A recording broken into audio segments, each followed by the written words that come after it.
நேற்று இரவு ஒரு காணொளி பார்த்தேன்.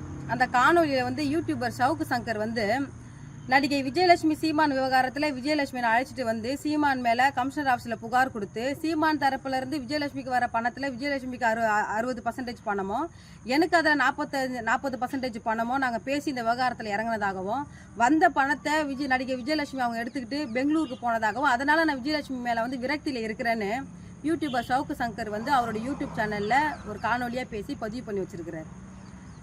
ஏற்கனவே இந்த யூடியூபர் ஷவுக்கு சங்கர் வந்து நீதிமன்றத்தில் இருக்கக்கூடிய பெண் ஊழியர்கள் குறித்து அவதூறாக பேசினதுக்காகவும் காவல்துறையில் இருக்கக்கூடிய பெண் காவலர்கள் குறித்து இழிவாக பேசி அவதூறு பரப்புனதுக்காகவும் புகாராகி அந்த புகாரில் கைது செய்யப்பட்டு சிறையில் குண்டர் சட்டத்தில் உள்ளே இருந்துட்டு களி தின்னுட்டு இப்போ வெளியே வந்திருக்கிறேன்.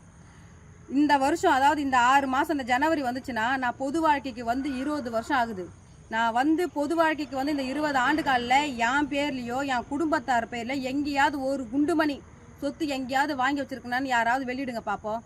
ஆனால் யூடியூபர் ஷவுக்கு சங்கர் நீ எனக்கு தெரிஞ்ச ஒரு 3 வருஷம் ஆகுது நீ யூடியூப் சேனல் ஆரம்பிச்சு அந்த யூடியூப் சேனலை ஆரம்பித்து அதில் உன்னுடைய கள்ள காதலிக்கு நீ குறுகிய காலத்தில் 10 கோடி ரூபாய் மதிப்பிலான சொத்தை அதாவது டி நகரில் சொத்தை வாங்கி கள்ள காதலி பேரில் நீ எழுதி வச்சிருக்கிற. நீ யூடியூப் சேனல் ஆரம்பித்து நீ இன்னும் தொழில் செஞ்சுன்னு இருக்க. நீ தான் பெரிய புலனாய்வு மயிராச்ச. என் பேரில் எங்கேயாவது என் பேர்லையோ என் குடும்பத்தார் பேரில் எங்கேயாவது ஒரு குண்டுமணி சொத்து எங்கேயாவது நாங்கள் வாங்கி வச்சுக்கிது எங்கேயாவது நாட்டு மக்களுக்கு வெளியிடறா பார்க்கலாம். நீ யாரா என்னை பற்றி அவதூறு பரப்பத்துக்கு? நீ என்னை பற்றி பேசுறதுக்கு உனக்கு என்னடா தகுதி இருக்குது? 3 நாள் ஷவுக்கு சங்கருக்கு நான் கெடு வைக்கிறேன். என்னையும் நடிகை விஜயலட்சுமி குறித்து பேசுனதுக்கு வழக்கு விசாரணை இருக்கிற உச்ச நீதிமன்றத்திலையோ இல்லை வழக்கு பதிவு செஞ்ச வலசரவாக்க காவல் நிலையத்தில் ஷவுக்கு சங்கர் வந்து எங்கள் 2 பேரை குறித்து பேசுனதுக்கு உரிய ஆதாரத்தை வந்து கொடுக்கணும்.